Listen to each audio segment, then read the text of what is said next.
അസ്സലാമു അലൈക്കും വറഹ്മത്തുള്ളാഹി വബറകാതുഹു. അൽഹംദുലില്ലാഹി റബ്ബിൽ ആലമീൻ. അസ്സലാത്തു വസ്സലാമു അലാ റസൂലിൽ അമീൻ വഅലാ ആലിഹി വസഹ്ബിഹി അജ്മഈൻ. അമ്മാ ബഅദ്. റബ്ബി ഇശ്റഹ് ലി സദ്രി വയസ്സിർ ലി അംരി വഹ്ലുൽ ഉഖ്ദത മിൻ ലിസാനി യഫ്ഖഹു ഖൗലി. അല്ലാഹുമ്മ സ്വല്ലി അലാ മുഹമ്മദിൻ വഅലാ ആലി മുഹമ്മദ്. പ്രിയമുള്ള സഹോദരന്മാരെ, അള്ളാഹു നമ്മയൊക്കെ അനുഗ്രഹിക്കുമാറാവട്ടെ. വിശുദ്ധ ഖുർആനിലെ 24-ാം അധ്യായം സൂറത്തുൻ നൂറാണ് നമ്മൾ പഠിച്ചുകൊണ്ടിരിക്കുന്നത്. 11-ാം സൂക്തം ശ്രദ്ധയിൽപ്പെടുത്താനാണ് ഇന്നത്തെ ക്ലാസ്സിൽ ആഗ്രഹിക്കുന്നത്. പ്രവാചക പത്നി മഹദി ആയിഷ റളിയല്ലാഹു അൻഹയുമായി ബന്ധപ്പെട്ട അപവാദ പ്രചരണത്തെ ഖുർആൻ വളരെ ഗൗരവത്തോടെ പഠിപ്പിക്കുകയാണ് ഈ ഭാഗത്ത്. ധാരാളം പാഠങ്ങൾ ഈ ഒരു സംഭവത്തിലും അതുമായി ബന്ധപ്പെട്ട സൂക്തങ്ങളിലും നമുക്ക് മനസ്സിലാക്കാൻ കഴിയും. ഇന്നല്ലദീന ജാഊ ബിൽ ഇഫ്കി ഉസ്ബത്തും മിൻകും ലാ തഹ്സബൂഹു ശർറൻ ലക്കും ബൽ ഹുവ ഖൈറുൻ ലക്കും. ഇന്നല്ലദീന നിശ്ചയമായും ഒരു കൂട്ടർ ജാഊ അവർ വന്നു ബിൽ ഇഫ്കി കള്ളവാർത്ത അഥവാ നുണകൾ കൊണ്ട്, ഉസ്ബത്തും മിൻകും നിങ്ങളിൽ നിന്നുള്ള ഒരു കൂട്ടരാണ്, ലാ തഹ്സബുഹു നിങ്ങൾ അതിനെ കരുതേണ്ട, കണക്കാക്കേണ്ട, ശർറൻ ലക്കും നിങ്ങൾക്ക് ദോഷമാണെന്ന്, ബൽ എങ്കിൽ, എന്നാലും, പക്ഷേ, ഹുവ അത് ഖൈറുൽ ലക്കും നിങ്ങൾക്ക് ഗുണമാണ്. ലികുല്ലി ഇംരിഇൻ മിൻഹും മക്തസബ മിനൽ ഇസ്മി വല്ലദീന തവല്ല കിബ്റഹു മിൻഹും ലഹു അദാബുൻ അളീം. ലികുല്ലി ഇംരിഇൻ എല്ലാ മനുഷ്യരുമുണ്ട്, മിൻഹും അവരിൽ നിന്നുള്ള, മക്തസബ ഇക്തസബ സമ്പാദിച്ചു, അവൻ സമ്പാദിച്ചുണ്ടാക്കിയത്, മിനൽ ഇസ്മി പാപമായിട്ട്, കുറ്റമായിട്ട്, വല്ലദീന തവല്ല ഏറ്റെടുത്തവനാവട്ടെ, കിബ്റഹു അതിൻ്റെ നേതൃത്വം, അതിലെ വലിയ പങ്ക്, മിൻഹും അവരിൽ നിന്ന്, ലഹു അവനുണ്ട്, അദാബുൻ അളീം വമ്പിച്ച ശിക്ഷ. പ്രവാചകൻ തിരുമേനി സല്ലല്ലാഹു അലൈഹി വസല്ലമയുടെ പ്രിയപത്നി സത്യവിശ്വാസികളുടെ വന്യമാതാവായ ആയിഷ റളിയല്ലാഹു അൻഹയുമായി ബന്ധപ്പെട്ട അപവാദ പ്രചരണത്തിൻ്റെ യാഥാർത്ഥ്യം എന്താണ്? ആയിഷ റളിയല്ലാഹു അൻഹ തന്നെ പ്രസ്താവിച്ചതായി അവരുടെ ജ്യേഷ്ഠ സഹോദരിയുടെ പുത്രനായ ഉർവത്ത് ബിൻ സുബൈർ ഉദ്ധരിച്ച ആ ഭാഗം ഇങ്ങനെയാണ്. നബി തിരുമേനി സല്ലല്ലാഹു അലൈഹി വസല്ലം വല്ല യാത്രയും ഉദ്ദേശിക്കുമ്പോൾ പത്നിമാരിൽ കൂടെ കൂട്ടാൻ നറുക്കെടുക്കുക പതിവായിരുന്നു. അങ്ങനെ ബനു മുസ്തലിഖ് യുദ്ധം എന്നാണ് പൊതുവെ പറയപ്പെടുന്നത്. ആ യുദ്ധവുമായി ബന്ധപ്പെട്ട യാത്രയിൽ നറുക്കെടുത്തപ്പോൾ ആയിഷ റളിയല്ലാഹു അൻഹ പറയാം, എനിക്കാണ് നറുക്ക് കിട്ടിയത്. അങ്ങനെ ഞാൻ പ്രവാചകൻ്റെ കൂടെ യാത്ര പോകാനൊരുങ്ങി. അന്ന് വളരെ മെലിഞ്ഞൊരു സ്ത്രീയായിരുന്നു. അതോടൊപ്പം തന്നെ സ്ത്രീകൾ പർദ്ദ ആചരിക്കണമെന്ന് കൽപ്പിക്കുന്ന ആയത്ത് വന്നതിന് ശേഷമായിരുന്നു യാത്ര. ഒരു പല്ലക്ക്, ഒരു മഞ്ചൽ, ഇങ്ങനെ ഒരു കൂടാരത്തിലായിട്ടാണ് എന്നെ വാഹനത്തിൽ കയറ്റുകയും ഇറക്കുകയും ചെയ്തിരുന്നത്. അങ്ങനെ ഞങ്ങളെ യാത്ര കഴിഞ്ഞ് തിരിച്ചു വരുമ്പോൾ മദീനയുടെ അടുത്തുള്ളൊരു താവളത്തിലിറങ്ങി. അങ്ങനെ പ്രാഥമിക ആവശ്യങ്ങൾക്ക് വേണ്ടി, മലമൂത്ര വിസർജനത്തിന് വേണ്ടി ഞാൻ കുറച്ച് അകലെ വിട്ടുപോയിരുന്നു. അത് കഴിഞ്ഞ് തിരിച്ചു വന്നു. ഞാൻ എൻ്റെ മാറിൽ തപ്പി നോക്കുമ്പോൾ മാല കാണാനില്ല. അങ്ങനെ ഞാൻ തിരിച്ചുപോയി കുറേ നേരം തിരഞ്ഞു. എന്നെ വാഹനപ്പുറത്ത് കയറ്റാറുള്ള ആളുകൾ ഈ മഞ്ചലെടുത്ത്, കൂടാരമെടുത്ത് വാഹനപ്പുറത്ത് വെച്ചു. ഒരു കനം കുറഞ്ഞ ചെറുപ്പക്കാരി എന്ന നിലക്ക് ഞാനതിലുണ്ടോ ഇല്ലേ എന്നവർക്ക് മനസ്സിലായില്ല. കുറച്ച് കഴിഞ്ഞ് ഞാൻ തിരിച്ചു വന്നപ്പോൾ അവിടെ ആരും ഉണ്ടായില്ല. ആയിഷ റളിയല്ലാഹു അൻഹ പറഞ്ഞു, ഞാൻ അവിടെ തിരിച്ചു വന്നു, ആരെയും അങ്ങനെ വിളിക്കാനോ മറ്റോ ഒരു സംവിധാനമൊന്നും ഇല്ലല്ലോ അന്നത്തെ കാലത്ത്. അങ്ങനെ അവരെന്നെ തേടി തിരിച്ചു വരുമെന്ന പ്രതീക്ഷയോടുകൂടി ഞാൻ അവിടെ ഇരുന്നു. എനിക്ക് കണ്ണിൽ ഉറക്ക് പിടിച്ചു. അങ്ങനെ ഞാൻ അല്പം ഉറങ്ങിപ്പോയി. റസൂലുള്ളാഹി സ്വല്ലല്ലാഹു അലൈഹി വസല്ലമയുടെ യാത്രയ്ക്ക് ഒരുപാട് കരുതലുകളുണ്ട് എന്ന് നമുക്കറിയാം. ഇസ്രാ മിഅ്റാജ് യാത്രയെക്കുറിച്ചുള്ള കാര്യങ്ങൾ ഈ മാസത്തിൽ, റജബ് മാസത്തിൽ നമ്മൾ പഠിക്കുന്നുണ്ട്. അത് അള്ളാഹു തീരുമാനിച്ചൊരു യാത്രയായിരുന്നു. അതിൻ്റെ ഒരുക്കം തീരുമാനിച്ചതെല്ലാം അള്ളാഹുവാണ്. എന്നാൽ ഹിജ്റയുമായി ബന്ധപ്പെട്ട പ്രവാചകൻ്റെ യാത്രയിൽ ധാരാളം പാഠങ്ങൾ നമുക്ക് കാണാം. ഏറ്റവും നല്ല ആസൂത്രകനായിരുന്നു പ്രവാചകൻ തിരുമേനി സല്ലല്ലാഹു അലൈഹി വസല്ലം. ഈ യാത്രയിലും പിറകിലെന്തെങ്കിലും നഷ്ടപ്പെട്ടിട്ടുണ്ടോ, ഇങ്ങനെയുള്ള കാര്യങ്ങളൊക്കെ അന്വേഷിക്കാൻ സഫ്വാൻ ബിൻ മുഅത്തൽ റളിയല്ലാഹു അൻഹു ഉണ്ടായിരുന്നു. അദ്ദേഹം വെളുക്കാൻ കാലത്ത് അവിടെ എത്തി. അദ്ദേഹം ഒരു മനുഷ്യനെ നേരിൽ കണ്ടു. പർദാ നിയമത്തിന് മുമ്പ് സൊഫ്വാൻ എന്നെ കണ്ടിരുന്നു. അതുകൊണ്ട് ഞാനാണെന്ന് സൊഫ്വാന് പെട്ടെന്ന് മനസ്സിലായി. എന്നെ കണ്ട ഉടനെ അദ്ദേഹം ഇസ്തിർജാ ചൊല്ലി. ഇസ്തിർജാ എന്ന് പറഞ്ഞാൽ ഇന്നാ ലില്ലാഹി വ ഇന്നാ ഇലൈഹി റാജിഊൻ. വല്ല വിധത്തിലുള്ള വിപത്തും നേരിടുമ്പോൾ, മരണം, അപകടം, ഇതൊക്കെ സംഭവിക്കുമ്പോൾ ചൊല്ലുന്നൊരു വാക്കാണ് ഇസ്തിർജാ. നാം എല്ലാം അള്ളാഹുവിൻ്റേതാണ്, നാം അവനിലേക്ക് മടങ്ങുന്നവനാണ്. അങ്ങനെ ഐഷ റളിയല്ലാഹു പറയും, ഇതല്ലാതെ സൊഫ്വാൻ ഒന്നും എന്നോട് ചോദിച്ചിട്ടില്ല, ഞാൻ സൊഫ്വാൻ ഒന്നും കേട്ടിട്ടുമില്ല. അങ്ങനെ അദ്ദേഹത്തിന് കാര്യങ്ങൾ മനസ്സിലായി. അദ്ദേഹം ഒട്ടകത്തെ മുട്ട് കുത്തിച്ചു. അതിൻ്റെ കാലൊക്കെ എനിക്ക് കയറാൻ വേണ്ടിയിട്ട് പാകത്തിലേക്ക് കുനിഞ്ഞു തന്നു. അങ്ങനെ ഞാനതിൽ കയറി. എൻ്റെ മുമ്പിൽ സൊഫ്വാൻ നടന്നു. അങ്ങനെ ഞങ്ങൾ വെളുപ്പാൻ കാലത്ത് അവിടെ അവരുടെ അടുക്കിലേക്ക് എത്തി. അങ്ങനെ ഒരു സ്ത്രീയും പുരുഷനും, അഥവാ പ്രവാചകൻ്റെ പത്നി ഐഷ റളിയല്ലാഹു അൻഹയും സൊഫ്വാനും കൂടെ വരുന്നത് കണ്ടപ്പോൾ മനസ്സിൽ രോഗമുള്ള ചില ആളുകൾ അത് മോശമായ രീതിയിൽ പ്രചരിപ്പിച്ചു. അബ്ദുല്ലാഹിബിന് ഉബയ്യിബിന് സുലൂൽ, നമ്മൾ ആലോചിക്കുക, പ്രവാചകൻ്റെ പത്നി, അവർക്ക് മറ്റൊരാളുമായിട്ട് മോശമായൊരു ബന്ധം, ഇതാണല്ലോ ആരോപണം.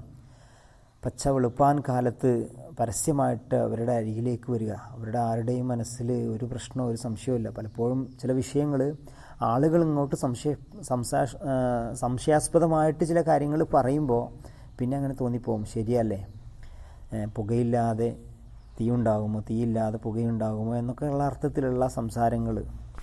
അപ്പോൾ എന്തൊക്കെയോ ആളുകൾ ഇങ്ങനെ പറഞ്ഞ് പരത്താൻ തുടങ്ങി. അതിന് നേതൃത്വം കൊടുത്തത് അബ്ദുല്ലാഹിബിൻ ഉബയ്യിബിൻ സുലൂലായിരുന്നു. ജനങ്ങൾ അങ്ങനെ ഈ കള്ളക്കഥ, സാധാരണഗതിയിൽ നന്മകൾ പ്രചരിക്കാൻ വളരെ പ്രയാസമായിരിക്കും, തിന്മകൾ വളരെ പെട്ടെന്ന് പ്രചരിക്കും. ആയിഷ റളിയല്ലാഹു പറയും, എനിക്ക് ഒരു മാസത്തോളം അസുഖമായി. റസൂലുള്ളാഹി സ്വല്ലല്ലാഹു അലൈഹി വസല്ലമയുടെ ഭാഗത്തുനിന്ന് വേണ്ട രൂപത്തിലുള്ള ഒരു പരിഗണന, സൗമ്യമായ പെരുമാറ്റമൊന്നും എനിക്ക് കണ്ടില്ല. റസൂൽ വരും, സലാം പറയും, തനിക്ക് എങ്ങനെ ഉണ്ടോ എന്ന് ചോദിക്കും, അങ്ങനെ തിരിച്ചു പോവുകയും ചെയ്തു. പക്ഷേ എനിക്ക് ഈ വിഷയത്തെക്കുറിച്ചൊന്നും അറിയില്ലായിരുന്നു. എനിക്ക് അല്പം കൂടി ആശ്വാസം വന്നപ്പോൾ ഞാനും മിസ്തഹിൻ്റെ മാതാവും ഉമ്മു മിസ്തവും കൂടി വെളിക്ക് പോയി, മനാസി എന്ന സ്ഥലത്തേക്ക് പോയി. അന്ന് നമ്മുടെ ഇന്നത്തെ കാലത്തെ പോലെ വീടുകൾക്കകത്തോ പുറത്തോ മലമൂത്ര വിസർജനത്തിന് വേണ്ടിയിട്ട് സൗകര്യങ്ങളില്ലല്ലോ. അങ്ങനെ കുറേ ദൂരത്തേക്കാണ് പോയത്. അങ്ങനെ മിസ്തഹിൻ്റെ ഉമ്മ ഒരു കല്ല് തട്ടി വീഴാൻ പോയ സമയത്ത് തൈസ മിസ്തഹ് എന്ന് പറഞ്ഞു. മിസ്തഹ് നാശമടയട്ടെ. വല്ലവരെക്കുറിച്ചും വെറുപ്പ് പ്രകടിപ്പിക്കുമ്പോൾ പറയാറുള്ള ഒരു പ്രയോഗമാണ് തൈസ എന്നുള്ളത്. തൈസ ഫുലാൻ, ഇവൻ നാശമടയട്ടെ. അപ്പോൾ എന്താ നിങ്ങൾ പറയുന്നത്, എന്തിനാണ് നിങ്ങൾ മിസ്തഹിനെ ശപിച്ചത്? ബദറിൽ പങ്കെടുത്ത ഒരു മനുഷ്യനെ പറ്റിയിട്ട് ഇങ്ങനെ, നിങ്ങളുടെ മോനെ പറ്റിയിട്ട് ഇങ്ങനെ നിങ്ങൾ പറയോ? അപ്പോഴാണ് മിസ്തഹിൻ്റെ ഉമ്മ നാട്ടിൽ നടക്കുന്ന കാര്യങ്ങളൊക്കെ എന്നോട് പറഞ്ഞത്. അത് പ്രചരിപ്പിക്കുന്ന കൂട്ടത്തിൽ മിസ്തഹും ഉണ്ട്. ഞാൻ വീട്ടിൽ വന്നു, എനിക്ക് വലിയ സങ്കടമായി. റസൂലിനോട് ഞാൻ പറഞ്ഞു, എനിക്ക് എൻ്റെ ഉമ്മാൻ്റെ വാപ്പാൻ്റെ അടുത്തേക്കൊന്ന് പോകണം. അപ്പോൾ ഞാൻ അങ്ങനെ റസൂൽ സമ്മതിച്ചു. ഞാൻ വീട്ടിലേക്ക് പോയി. ഉമ്മാനോടും വാപ്പാനോടും അബൂബക്കർ സിദ്ദീഖ് റളിയല്ലാഹു അൻഹുവിനോടും അദ്ദേഹത്തിൻ്റെ ഭാര്യ ഐഷയുടെ ഉമ്മയോടും ഐഷ ചോദിച്ചു, എന്താ ഉമ്മ അങ്ങനെയൊക്കെ? അപ്പോൾ ഉമ്മ പറഞ്ഞു, മോളെ നീ ക്ഷമിക്ക്, അതൊക്കെ നീ വിട്ടേക്ക്. ഒരു നല്ല പെണ്ണ് അവളെ സ്നേഹിക്കുന്ന ഒരു പുരുഷൻ്റെ അടുക്കലായിരിക്കും, അവൾക്ക് കുറേ സഹപത്നിമാരും ഉണ്ടായിരിക്കും. സുബ്ഹാനല്ലാഹ്, ജനങ്ങൾ ഇങ്ങനെയെല്ലാം പറഞ്ഞോ എന്ന് ഞാൻ ചോദിച്ചു. ഐശ്വര്യം കൊണ്ട് പറഞ്ഞതാണ് ഈ വാക്ക്. ഇതിനെപ്പറ്റി നമുക്ക് ഇൻഷാ അല്ലാഹ് 16-ാം സൂക്തത്തിൽ പഠിക്കാം. നബി തിരുമേനി സല്ലല്ലാഹു അലൈഹി വസല്ലം ഈ ഒരു സംഭവം തൻ്റെ പ്രിയപ്പെട്ട കൂട്ടുകാരുമായിട്ടൊക്കെ സംസാരിച്ചു. അപ്പോൾ ചിലരൊക്കെ പറഞ്ഞു, നാട്ടിലെ ആയിഷ മാത്രമൊന്നുമല്ലല്ലോ റസൂലേ, ഒരെത്ര സ്ത്രീകളുണ്ട്. തൊലാക്ക് ചൊല്ലുന്നതിനെക്കുറിച്ചൊക്കെ ചില സഹാബികൾ റസൂലിനോട് സൂചന നൽകിയെന്നൊക്കെ ചരിത്രത്തിൽ നമുക്ക് കാണാൻ കഴിയും. പിന്നീട് ഔസ് ഖസ്റജ് ഗോത്രങ്ങൾ തമ്മിൽ ഈ വിഷയത്തിൽ അങ്ങോട്ടും ഇങ്ങോട്ടും അഭിപ്രായ പ്രകടനമുണ്ടായി, ഷണ്ടക്കൊരുങ്ങി എന്നൊക്കെ ചരിത്രത്തിൽ വിശദമായിട്ട് നമുക്ക് കാണാൻ കഴിയും. റസൂലുള്ളാഹി സ്വല്ലല്ലാഹു അലൈഹി വസല്ലമ എൻ്റെ അരികിൽ വരും, എന്നോട് കാര്യങ്ങൾ അന്വേഷിക്കും. അന്നും ഞാൻ കണ്ണീർ വറ്റാതെയും ഉറക്ക വരാതെയും കഴിഞ്ഞുകൂടി. എൻ്റെ ഹൃദയം പൊട്ടിപ്പിളരുമോ എന്ന് തോന്നത്തക്ക വിധം ഞാൻ 2 രാത്രിയും 1 പകലും കരഞ്ഞു കഴിച്ചിരിക്കുകയാണ്. അതുവരെ ഒരു മാസക്കാലത്തോളം ആയിഷ റളിയല്ലാഹു അൻഹയ്ക്ക് ഇതൊന്നും അറിയില്ല. കേവലം പനി, അസുഖം, ക്ഷീണം എന്ന അർത്ഥത്തിൽ അവൾ വിശ്രമത്തിലാണ്. അപ്പോൾ അൻസാരിക്കാരിയായ ഒരു സ്ത്രീ സമ്മതം ചോദിച്ചുകൊണ്ട് അകത്ത് പ്രവേശിച്ചു. അവളും എന്നോടൊപ്പം കരയുകയാണ്. ആയിഷ പറയുന്നു, ഈ അവസരത്തിൽ റസൂൽ തിരുമേനി സല്ലല്ലാഹു അലൈഹി വസല്ലം അടുക്കൽ പ്രവേശിച്ചു. അവിടുന്ന് ഇരുന്നു. എന്നെപ്പറ്റി പറഞ്ഞുണ്ടാക്കിയ വിഷയം പ്രസ്താവത്തിൽ വന്നത് മുതൽ അവിടുന്ന് എൻ്റെ അടുക്കൽ ഇരുന്നിട്ടില്ലായിരുന്നു. എൻ്റെ കാര്യത്തിൽ ഒരു ദിവ്യ സന്ദേശവും അഥവാ വഹയും കിട്ടാതെ ഒരു മാസം അവിടുന്ന് അങ്ങനെ കഴിച്ചുകൂടി.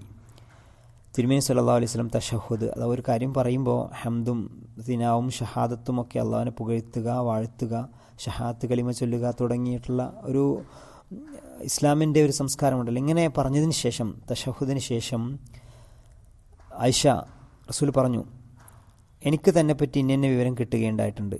ആയിഷ, നീ നിരപരാധിയാണെങ്കിൽ അള്ളാഹു നിൻ്റെ നിരപരാധിത്വം വെളിപ്പെടുത്തിക്കൊള്ളും. ഇനി അഥവാ വല്ല പാപവും ചെയ്തു പോയിട്ടുണ്ടെങ്കിൽ നീ പശ്ചാത്തപിച്ചു മടങ്ങുക. ആത്മാർത്ഥമായി പശ്ചാത്തപിക്കുന്നവൻ്റെ പാപങ്ങൾ അള്ളാഹു പുറത്തു കൊടുക്കുന്നവനാണ്.